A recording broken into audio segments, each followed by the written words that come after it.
Welcome to Nightlight. Step away from the mainstream and gather around as we enlighten the world and our realities and travel this cosmic journey we call life. Join us as we share with you and provide that beacon that can guide us all to a better way. Explore with us as we examine a metaphysical montage of spiritual insights, covering everything from the mundane to the magical, UFOs to unicorns, and everything in between. This is a time of awakening, of sharing and evolving, of spreading our wings and soaring on the cosmic breath of creation.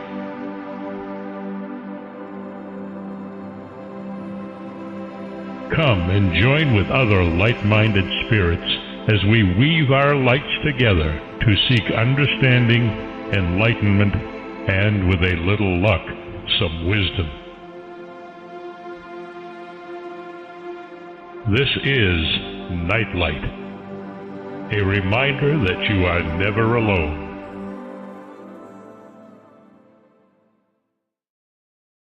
Welcome, everybody. Glad you joined us today. This is going to be an interesting discussion. We're going to be talking about a book called Soul Making, The Realization of the Mystical Life. And the author is Douglas Gillette. This book I found to be incredibly enlightening and kind of bringing parts of our spiritual journey more into the light so that we can kind of look at them, walk around them, and apply them as is appropriate. It's a profound guide to embracing our divine nature. It explains how to embrace the paradox of the spiritual path, that we're already reflections of the divine and manifest our soul's transcendent nature in everyday life. It provides contemplative and philosophical tools to support the journey to experience the sacred, and explores mythic stories of soul development and intuition found in Maya and Pythagorean traditions, ancient Egyptian thought, and Zoroastrianism, to throw in a few. Douglas has a master's degree of religious studies from the University of Chicago, a Master of Divinity degree from Chicago Theological Seminary. He taught in the Emeritus program at Oakton College for nearly 2 decades, as well as served as a pastor, pastoral counselor, and a Jungian influenced life guide. And he's the best-selling author of several books, including King, Warrior, Magician, Lover, that he co-authored with Robert Moore. Welcome to the show, Douglas. Thanks, Barbara. It's great to be here. Thank you for the invitation. It's always a pleasure for me to be able to read a book and then get the author, in my camera, so to speak. I look upon Nightlight as my PhD program. I find experts in the field, I read their book, and then I get them to tutor me for an hour or so, free of cost. Yeah. which is incredible. I am just so delighted that we're able to get together and talk here. I think the first thing I really want to go into with you is, we're talking soul making. That's not inferring we don't have one to start with. It's sort of, what do we do with it? So yeah. First of all, I should say the title was not my choice, it was the publisher's, but I think it's a good title. And what I would mean by soul making is, I think all of reality is layered. So at some ultimate level or layer, we are already made, finished, perfected. And at the same time, on this level of reality, at least, and maybe others, we are becoming to be what we eternally are. It's a weird thing, of course, but I think of Plato's saying that time is the moving image of eternity. And that goes back to ancient Egyptian thought, actually. Um, and so, yes, we're making, at least it feels like that. And I think, that's good enough. It's real. Yeah. We're making our souls, and yet at another level, they're already made. I don't know what the journey's for. I mean, really, except it must have something to do with wanting to go through time and space as we know it, uh, as if we were not fully made. Well, if we look at the soul, the spirit, it's etheric. It doesn't have any physicality. Yeah. So, in order to experience the depth and the breadth of physical emotions, we have Yeah. to be in a physical form. Yeah. Yeah. I do think that is part, maybe. I mean, in an overall sense, it is the reason that we're here and that we're us as we are here. Um, I I do not think that any level of reality, be it etheric or what we call physical, which actually we call it that, but as, as quantum physics has shown, uh, nobody knows what it is really. And the further down you get, almost immediately, you discover it's not physical or material in the usual senses of the terms, right? So, but it's all real and it's all, and I'm a theist, so I'm going to use the word God or the divine, what he, she, it wants uh, for himself, herself, itself, us. And okay, I mean, I'm not in the driver's seat. It feels like I'm in some kind of cooperative relationship with that. Uh, my ultimate self, the ultimate self of all of us, uh, and as if is good enough. I mean, I don't know what reality is, capital R, and I don't know anybody who does.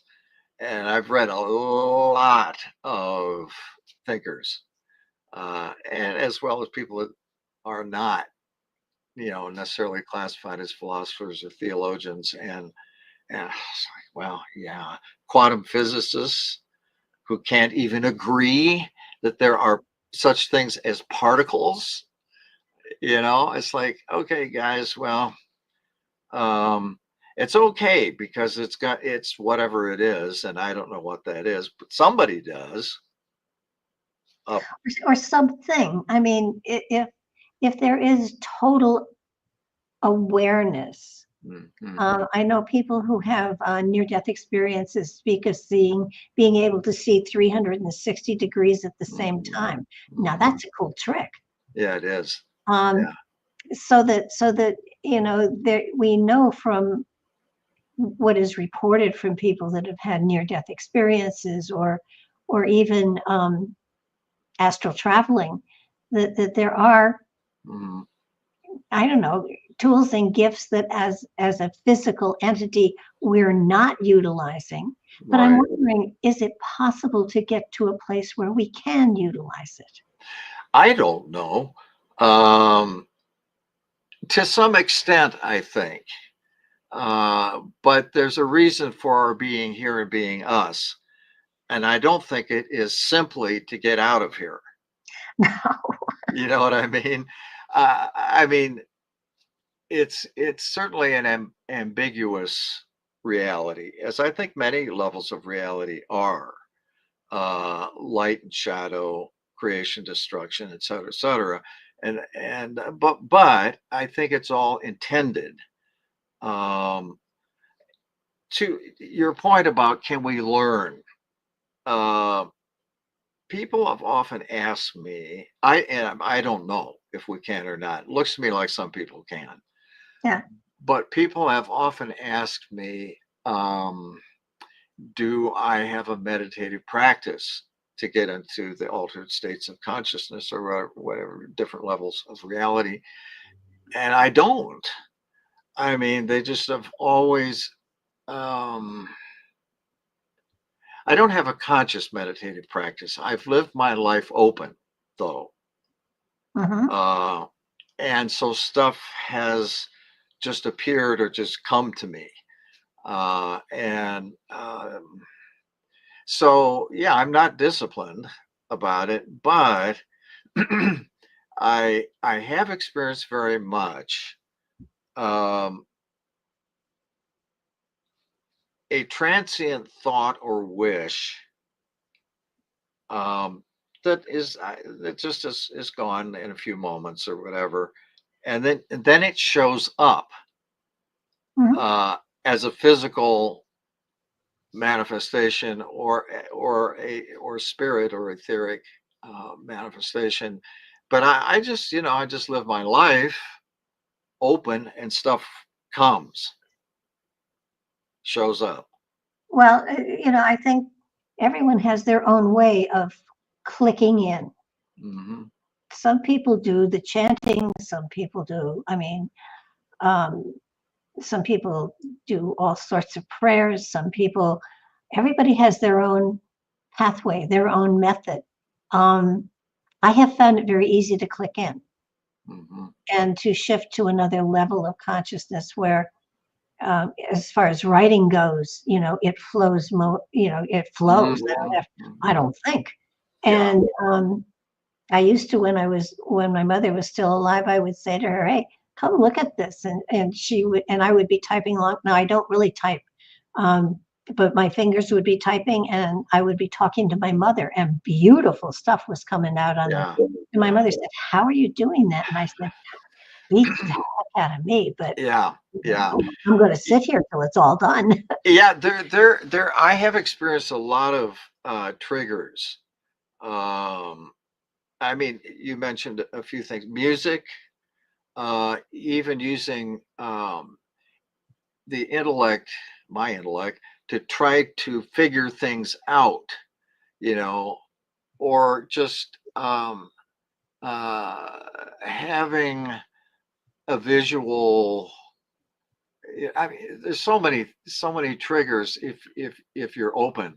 I think you're much more open than I am, Barbara. I mean, from our previous conversations, but and I will say that I'm an artist too, sculptor, painter, other things, and of course an author, writer, as you are, and that's why we're here today. But uh, I was offered when I was young the chance to more than that. I was urged to pursue art more deeply, and I said no, no thanks. Uh, and here's the reason why.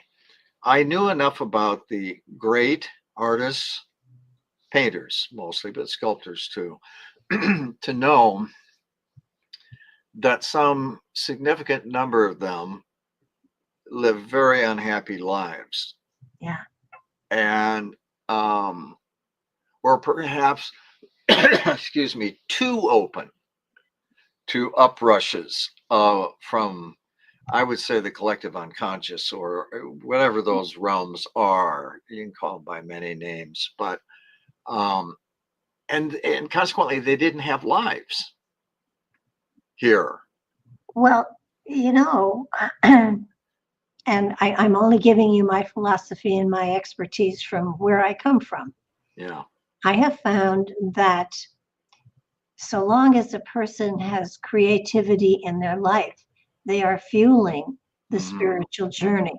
Yeah, I agree. And when people call me and say, nothing's happening, I can't nothing's happening.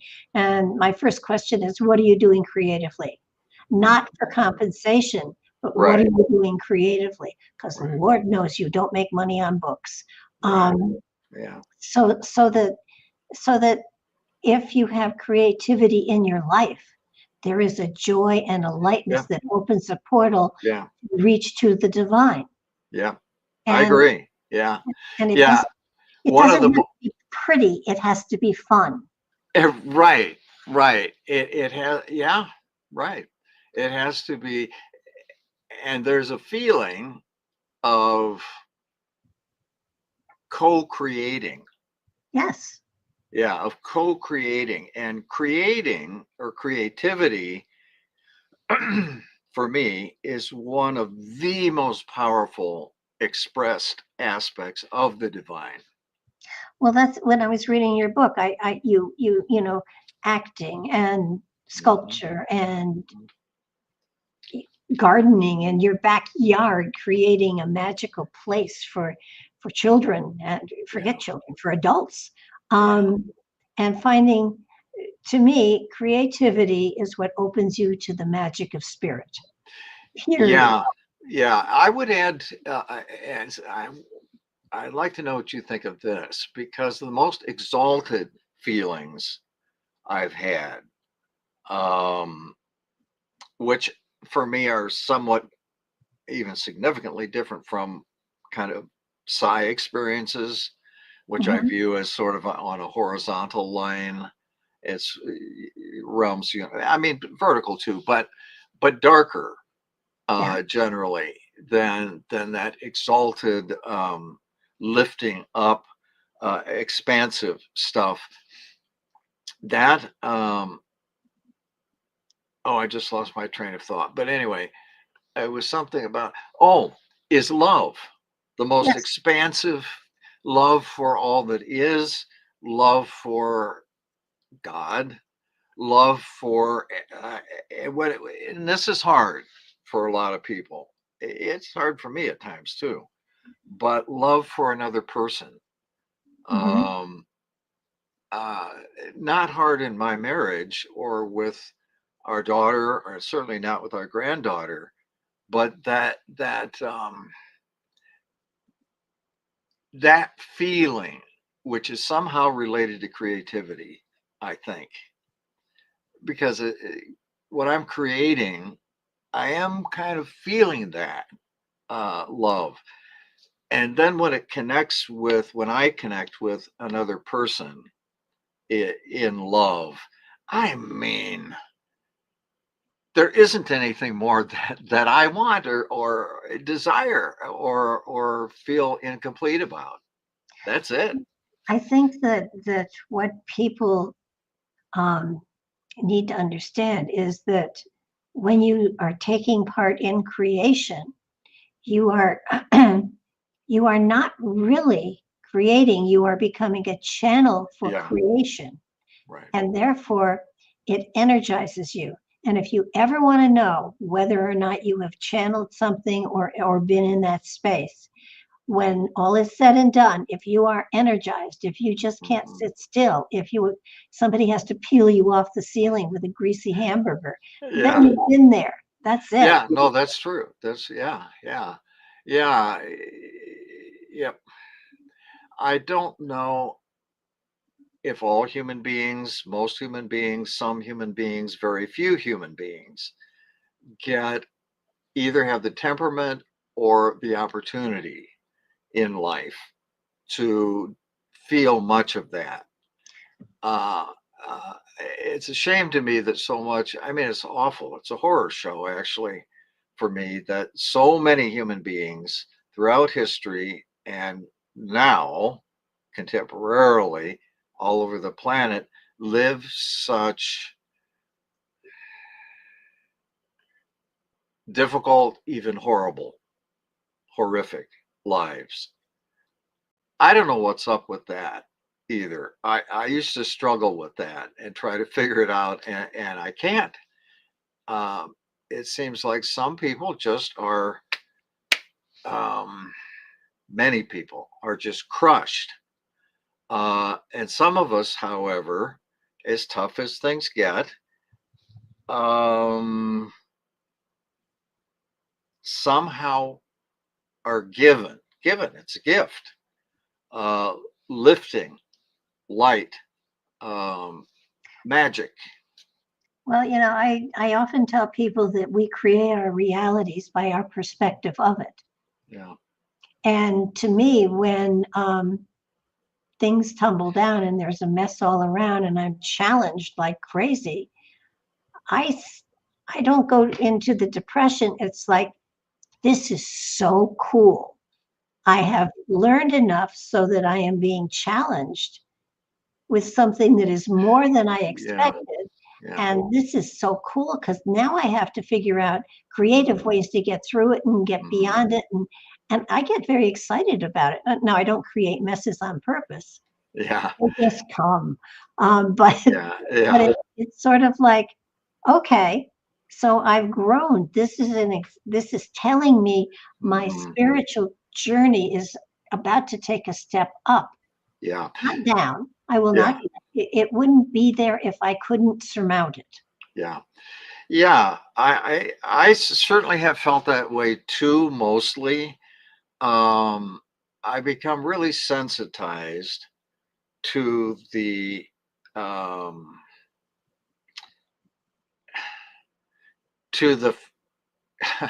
combination of resilience and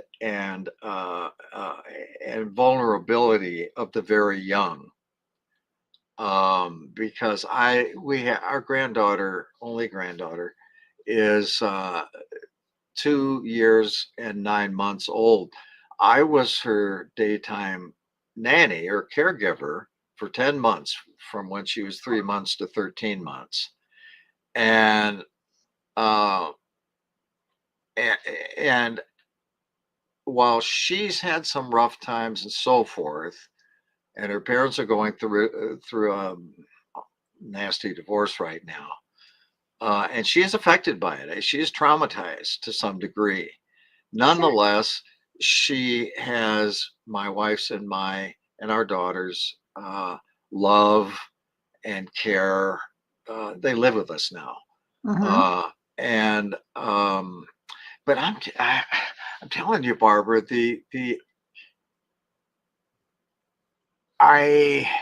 we as adults, or to the extent that we're acting as if we're adults, we have a chance most of the time, and an infant certainly doesn't, at least in its baby state. Although I will say this too, I've noticed I have a shelf full of developmental psychology books, and I threaten every now and then to take them out in the backyard and burn them. Good idea. Because it really is clear to me now in the nature nurture controversy, that while nurture can have a powerful influence, the most powerful is the temperament you're born with, is nature. Well, the magical thing, in my opinion, and experience, that the soul, the spirit that we carry within us, there is such a thing as spiritual DNA. And when the embryo is created, it's just an embryo. But when the spirit enters that embryo is when the breath of life happens, when the heart starts beating. And that spirit that enters that child, that embryo, is a fully developed, wise, extraordinarily powerful spirit. And as the child grows, teachers and parents and everybody pile stuff on top of that spiritual energy, so the spirit can't manifest as well. When my son was born, I talked to him as an adult. It was like, nope, you can't do this. And yeah, I know exactly what you mean, because with our granddaughter, she was, first of all, her parents, our daughter and her almost ex-husband, reported to us that when she had a lot of problems, health problems, when she was born. She was all tubed up and so forth. and they eventually, within 48 hours, had to get her to a neonatal ICU. But that first day after the birth, the parents are on this side of the viewing window. The nurses held the baby up, and they both experienced. They got goose flesh because she was looking right into their eyes, and they both felt that she was saying, "I've got this. I'm stronger than both of you." Yeah. And I know when she was about 3.5 months old when had been caring for her. In my first Zoom class, I was going to show, not the first one, but the first one that she was present. I held her up to the screen for my class to see, and they said, "Okay, that's a baby, but there's a person in there." Well, yeah, a lot of times when babies are crying, it's out of frustration because they can't make the muscles work appropriately to tell you how crazy you are. Yeah, that's true. And In the book, yeah, I do talk about. I think I remember my birth night, and I remember the sensations of you lying on your back. You can't move. You're paralyzed basically, and it's cold compared with what you have been used to. And yeah, I'm picturing where I was before I came here, just in the moments just before I came here. And and then of course I wasn't thinking in English because yeah, but animals think and plan and strategize and so forth without words. A lot of us do too, actually. But I remember thinking, okay, I'm going to forget all that where I came from, and I'm going to be a baby. And right after that thought, yep, it was gone. yeah. And I was a baby. Um, and then gradually, I started remembering. You know, Um, I'm wondering if the spirit inside the soul coming in is, oh crap, I have to start from scratch again. And yeah. so but it has to work through the process of being human, which is a learning process. Yes. And it's, to me, it's sort of like when you get to be as old as you or I are, theoretically we should be able to communicate and attach or connect to that part of ourselves. Mm-hmm. And my hope is that at that point the memory of the other side is more and more real to us. To me, Yeah. the other side to me is the staging ground, and Mhm. it's beautiful, and it's bucolic. It's just it's the colors are brighter, nature is amazing. I mean, it's a beautiful, wonderful staging ground. But in my experience, I've come to feel that our spirit, we incarnate millions and millions and millions and millions of times, expanding and growing and gathering. And I have never believed that we were going to go home Mm-hmm. to our source. What's the point? Our source already knows it all. So to me, individual spirits have this journey over millions, maybe billions, maybe trillions of lifetimes. At some point, they have gathered so much, they break through to an empty dimension where they become the source of creation of that dimension. Mm-hmm. You Yeah. know, Yeah. Yeah. Um, I, huh. you don't have to believe that, by the No, way. no, I'm going to tell you a dream Okay. that I had a couple of weeks ago. Um, I haven't told anybody about it except my wife. I have these dreams, and of what I think are pictures of what I call the antechambers, Yeah. both directions, coming down, going up, or whatever.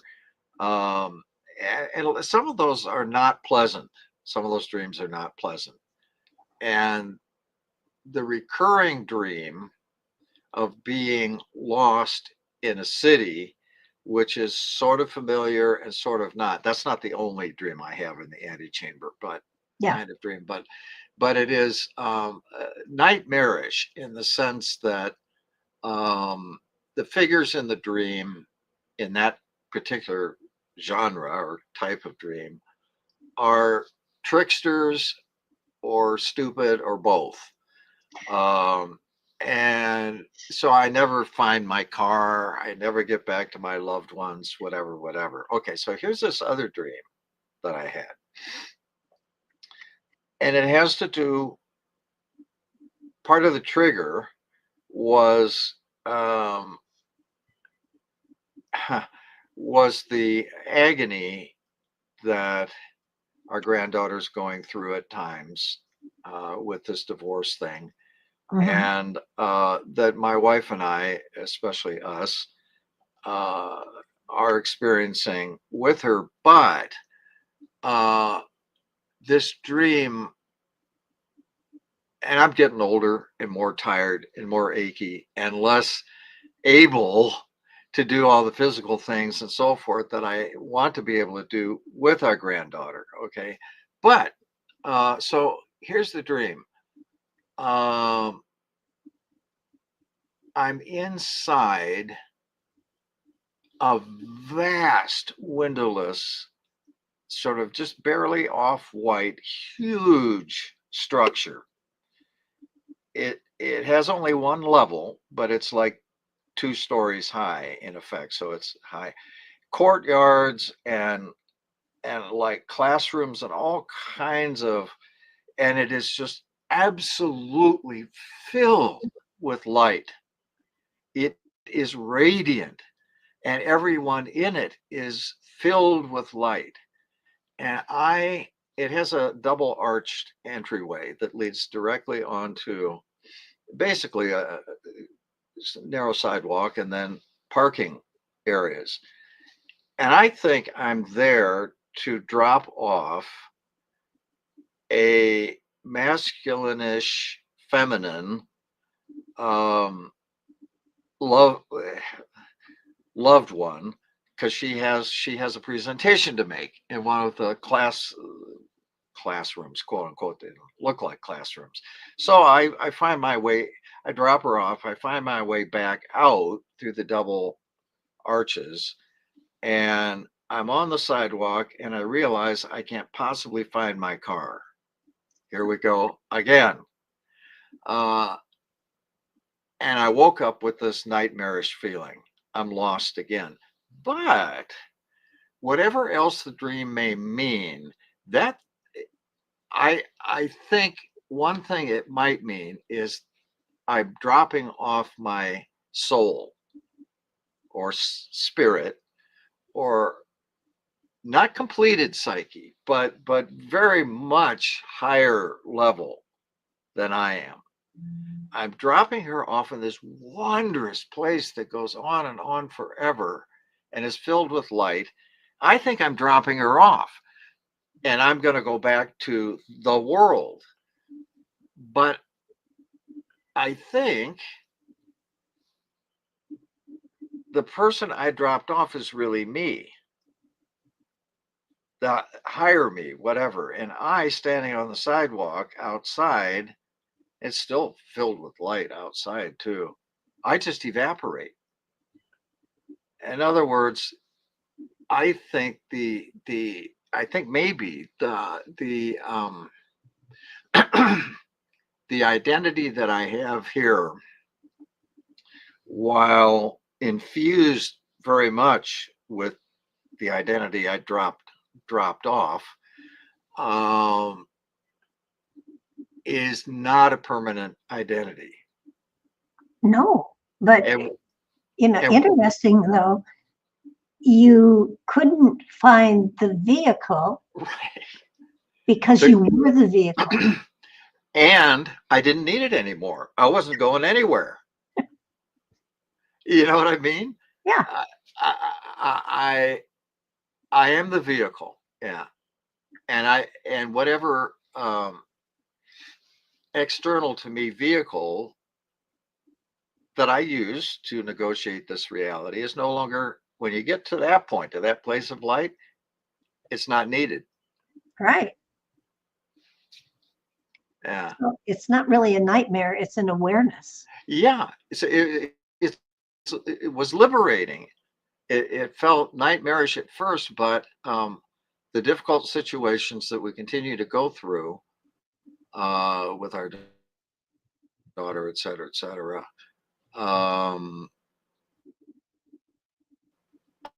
Aren't our I dreams? just immediately, we blanked out.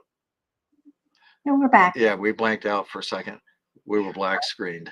But anyway, yeah. But our dreams, though, a way that the spirit talks to us. Yes, absolutely. Yeah. Yeah. So Yeah. you know, you maybe were not getting a point, and it was giving you a point, and you didn't like it. I didn't like the lostness at the end, but then I realized I'm lost out there because that's not my world anymore. Mm-hmm. And what I was going to say is that in the as we're going through these difficulties, emotional, I just without even willing or wishing, that dream vision of this huge, beautiful, light-filled, endless kind of structure, just washes back in, and I'm good. I'm wondering if everybody has their own perception of what that transitional point is. Mm-hmm. And if you have a staunch Catholic background, you'll see angels with wings and halos and harps. Right. And if that's not your background, you will, whatever you perceive. Right. I'm hopeful for gardens. Yeah, me too. Me too. Yeah. Yeah. I have one of my lyrical illuminations in my book, At the Thresholds of Elysium, poetry book, is heaven. I think I say in that poem, heaven, I think at first is what we wish it, or whatever. So yeah, I think, 2 mornings after my mother died in our home in Miami, taking care of her, the bedroom was, I was still asleep or waking up. The room was filled with light. It was Miami, but anyway, but there was light in addition to the light. And up sort of in the left-hand corner of the room, in my head, not audibly, I heard my mother's voice. And she said, Doug, it's not something she would ever say in this world. She said, Douglas, it's so beautiful over here. Wow, mother, well, you've seen something you didn't think you were going to see. Yeah, didn't expect. Didn't expect. Yeah. You're somewhere that you didn't expect to be, which is great. Yeah, I had one friend of mine who another friend was taking care of, and when she was gosh, she was a wild lady, and she was in her 80s and 90s. She was still chasing men. Oh, and wow. They had to call the police on her in the nursing home at one point. So when she passed away, that's one of the gifts I have. That is, as soon as someone passes away, I can see what they're experiencing. Yeah. Oh, wow. And she turned around and she looked and she said, I thought I was going to hell, but this is definitely not hell. That reminds me, sort of, and again, I'm not nearly as open as you are, but for probably 10 years, maybe longer, my classes, my in-person classes, and then the Zoom classes, I had anywhere from 20 to 35 people per class. And one woman, wonderful, beautiful, 50s, late 50s. Uh, Her name was Candy, Candy. She was a staunch atheist. She wasn't even remotely pushy about it or mean about it, or she just was an atheist, and she would voice that, and many times, of course. And she was finally diagnosed, once we were on Zoom, she was finally diagnosed with terminal abdominal cancer. Wow. And but she hung in the Zoom classes to the very last class, very last session of The Decay and Collapse of the Roman Republic, which I was teaching. And and so she was saying her goodbyes to everybody, because she wasn't going to make it more than another couple of days. And she said to me, so she was telling us all about how her vision was that she was going to go back to becoming stardust. And I did something I never do. And that is, I said, Candy, I think you may be surprised. Okay, I don't know what the 2 days or 3 days thing is about, but later, after she died, 2 days after she died, I was waking up in that sort of twilight zone where a lot of things happen. Yeah. And I heard her voice. And she said, Doug? I said, yeah, hi, Candy, I'm here. And then she said something more, but I was too awake to hear it at that point. But I thought, well, yeah, that's why the incredulous tone in her voice, because she hadn't expected to be Candy at all after biological death. And there she was. It's so cool. I mean, it is. I think the fact that you are leaving one reality and going into another reality is scary, and you don't want to let go, but the reality is you're not letting go. Right. Yeah. I've had a lot of dreams really, that I think are as I mentioned before, sort of prefigurations or proddings into what will come after for me in the immediate, in the antechamber. Yeah. And as I mentioned, a lot of them are not completely pleasant, but some are okay. And this dream I had a couple of weeks ago that I just was talking about, it I wouldn't say it's removed the fear of death exactly, but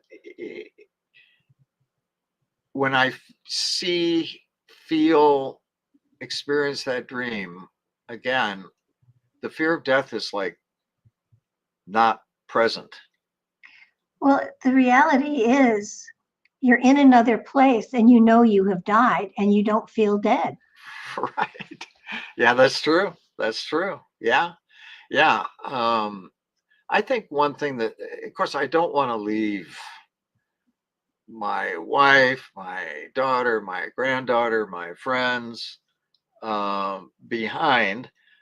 But on the other hand, I think time works at different rates or different speeds, whatever, different modes on other levels. And so it may not be that I'm without, my wife, and she's without me there. I don't think there's time there. Yeah. So there's not going to be a sense of being without for for very long, because time stops there. There is no time. Yeah. And there's the only place there is time is where humans have made it. And you go out of the human realm, and you're not waiting, because in a flash, there they are. Yeah, I think so.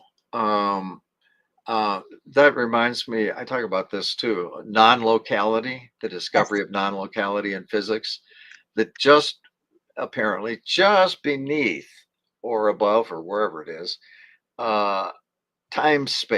space-time, where particles are separate entities and it takes time for them to communicate. Experiments have now shown that beneath that level, they're in immediate sync. Yeah, contact. I mean, it's not contact. They are the same thing. Yeah. Individuals maybe, but there's no time. There's no space, obviously. Yeah. They've done that with plants too.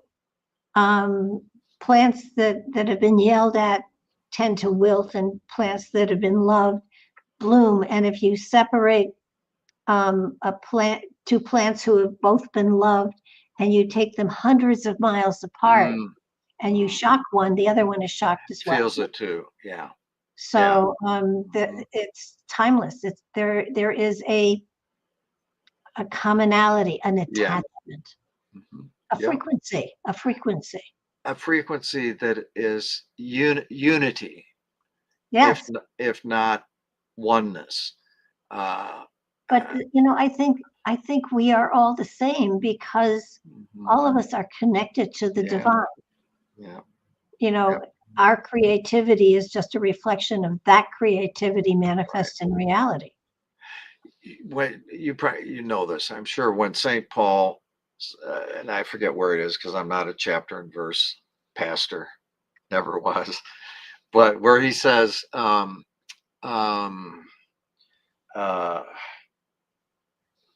something, God, in whom we live and move and have our being. That always struck me as, wow, within whom we live and move and have our being. Then I learned, so we're within, we're never outside. We are there, whether we're conscious of it or not. Then I learned that he was quoting a Greek poet, can't remember his name, who, and the Greek word for God was Zeus, not as a name. That is Zeus is the direct Greek translation of our word God. Okay. Even though he shows up in mythology and so forth, the real Zeus, it just means God. Okay, so he says, so the poet says, first comes Zeus, or God, Theos, in whom we live and move and have our being. So we're there, we're within that, and of course connected then. I tell everybody that we have a seed of the infinite within us. Yeah. That's we are seeds of the infinite. Yeah. And that seed, that potential, has the potential for being the infinite at some point in time. Yeah. Not now, not tomorrow or the next day. Right. But if it is allowed to manifest appropriately, it will become as the source. I mean, when people talk about dying and going to a celestial nursing home in the sky, I cringe. Because our spirit has a journey ahead of it. And it's very exciting. Yeah. What I love is talking to men and giving them that. And I know I had a relationship once with a man, and he said, I will never come back as a woman. I've seen menopause and I don't want anything. Well, there is male menopause too, by the way.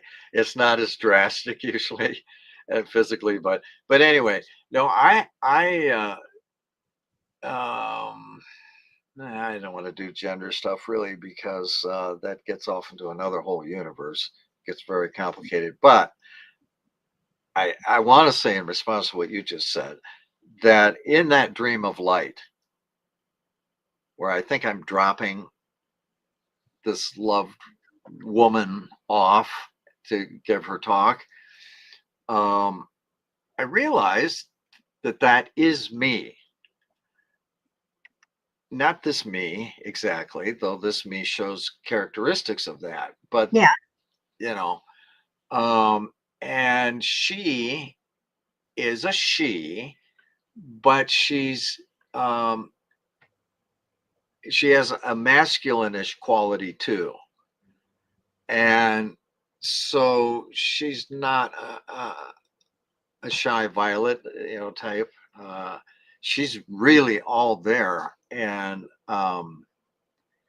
so I'm glad that a part of my masculine identity is with her too.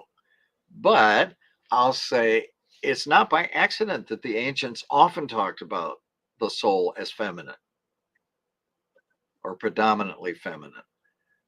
I don't know where all that's going, but Well, that makes sense because the element of love is the foundation of all of this. And it's yeah, easier for a woman to express love than a man. in most cases, I think that's true. I've known exceptions, but yes, in most cases, I think that's true. So that and Excuse me. some of the Greek and Roman goddesses, I mean, they were warriors. Hmm. Um, Yeah, they but they had the capacity for love. And I think that's one of the things that's so important for people to understand is that love is the foundation. yeah, yeah, yeah, yeah, Love makes the world go round for yeah, sure. for sure. And Yeah, not hot and heavy sexual, but the element of love itself. right. I think the sexual is, at least for me, and certainly when I was younger, I had great attraction and power, Yeah. and it was easy to confuse that with love of the person. But even before, even before I started my testosterone decline or whatever, I met my wife, and I talk about that too in some detail. And while I was physically attracted to her, I the person, the soul slash spirit that she manifested. I mean that. Wow, and I knew right away. This is it. This is it. Hmm. And I talk about how yes, she was married and so forth, but it was a very unhappy marriage, and it was obvious over the course of the 9 months that we got to know each other a little bit, um, that she was way did not belong in the category that she was in. You know, uh, not intellectually, not spiritually, not in terms of ambition, not in terms of soul. And what she radiated, I talk about light again. Uh, she radiated light to me, and still does. Well, sure. 30 years later. Well, that has no age to it. No, it doesn't. It doesn't. And I was interviewing her for a job actually at the time to come in and clean and cook because I took my mother in to live with me uh, in my apartment in Chicago. And uh, I, I'll leave out all the other stuff because it's too much. But uh, one thing, keying off of what you just said about no age, uh, she told me I called her on the phone to ask her to come for an interview, and she told me later that that first in that during that first phone call, she heard my voice as if she had heard it long, long ago. Yeah. Um, Could easily be past life. yeah, Yeah. Yes. Yeah. Well, Yeah. we do tend to kind of recirculate, Hmm. which is kind of cool. It is kind of cool. Well, there's Yeah. so much out there that's so cool, Yeah. and it's exciting, and working on your spiritual development, working on stretching your spirit with creativity and plunging into new dimensions, literally, Yeah. is a very exciting thing. Of Yeah. course, you can't pay rent and buy food with it, but Right. but there is a balance, and you come to that Mhm. balance, and it enlightens your whole being, Yeah. so that you begin to radiate that, and it makes for wonderful magic and synchronicities and Yeah. It does. coincidences within your life. So Hmm. it's well worth playing with. Yep. Yep. You said earlier, Barbara, that something about as we're getting older, or many older people start feeling closer to that. Um, and I certainly have experienced that too. Um, uh, and I think that the dream of light that I made so much of uh, is part of that. I also feel my mother and her parents, who were very important to me, somehow closer than I have for years. Um, and We, if you are open to the experience, the chances of it happening are far greater. yep, yeah, yeah, yeah. A lot of the my students, actually fellow travelers in our weekly book discussion group, some of them will say, "I've never had these feelings at all," and yet they're in the group and they stay with it. So um, there's something. I will bet you anything they have experienced this stuff, but Oh, the repression barrier between their conscious awareness and that is too rigid for them to feel it in their conscious lives. But yeah, I think words don't really express the feeling. I know at one time I served in the pulpit for about 5 years as a rotating minister, and I decided that I was going to offer the congregation spiritual baptism. mm, And, I said, you can come forward and get a spiritual baptism and a rose. I had a rose for everybody. And I said, don't have to, no problem, but right. I'll give you a message and I'll give you, the symbol. And it was funny because everybody in the church got up. They all had to be lapsed Catholics because they did pew by pew. It was I gave no directions, but they knew how to come forward. And one man, when he stood in front of me, he said, I'm an atheist. I said, I don't care, and neither does the creator. And Yeah. he said, I don't believe. And I said, you're standing here. Yeah. Yep. And I Yep. gave him his message and I gave him his rose. And he came up like a lapsed Catholic. It was really, and afterwards he said to me, I don't believe in this stuff. I said, you hang on to that.